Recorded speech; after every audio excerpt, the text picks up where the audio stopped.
அந்த பெரியவர் பண்புள்ள மனிதர்களோடு நல்லதொரு உறவை வைத்திருந்தார். பொல்லாதவர்களை அவர் அறவே தவிர்த்தார். இது பற்றி அவருக்கு தெரிந்தவர் அவரிடம், நல்லவர்களோடு உறவு வைத்திருப்பது நல்லதுதான், அதற்காக பொல்லாதவர்களை அறவே தவிர்க்க வேண்டாமே, அவருடைய உதவி எப்போதாவது உங்களுக்கு தேவைப்படுமே என்றார்.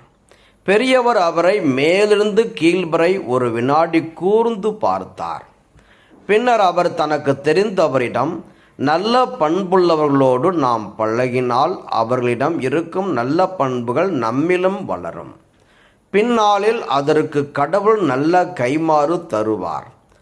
அற்ப குணமுடையவர்களோடு பழகினால் அவர்களிடம் இருக்கும் தீய பண்புகளும் நம்மை தொற்றிக்கொள்ளும்.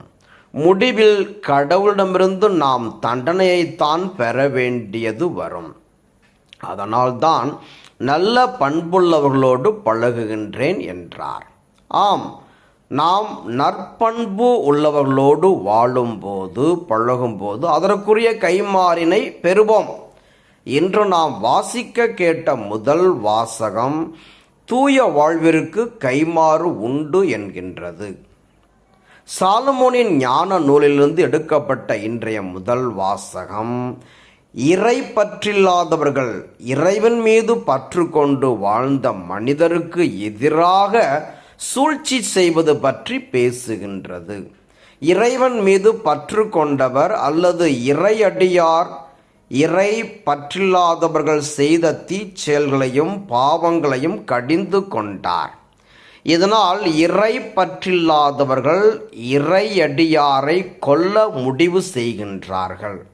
இவர்கள் தூய வாழ்வுக்கு கைமாறு உண்டு, மாசற்றவருக்கு பரிசு கிடைக்கும் என்பதை மறந்து போனதுதான் வேதனையானது.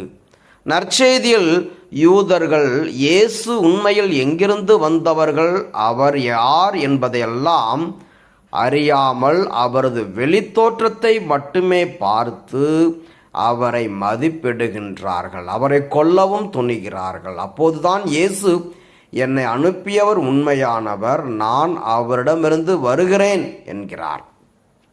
இயேசு கடவுளிடமிருந்து வந்து கடவுளின் திருவுளத்தை நிறைவேற்றியதால் கடவுள் அவருக்கு எப்பெயருக்கும் மேலான பெயரை அருளினார். பிலிப்பியர் 2:9. நேர்மையாளரின் நெறியை ஆண்டவர் கருத்தில் கொள்வார், பொல்லாரின் வழியோ அழிவை தரும். திருப்பாடல் 1:6. ஒருவரை பற்றி முழுமையாக அறியாது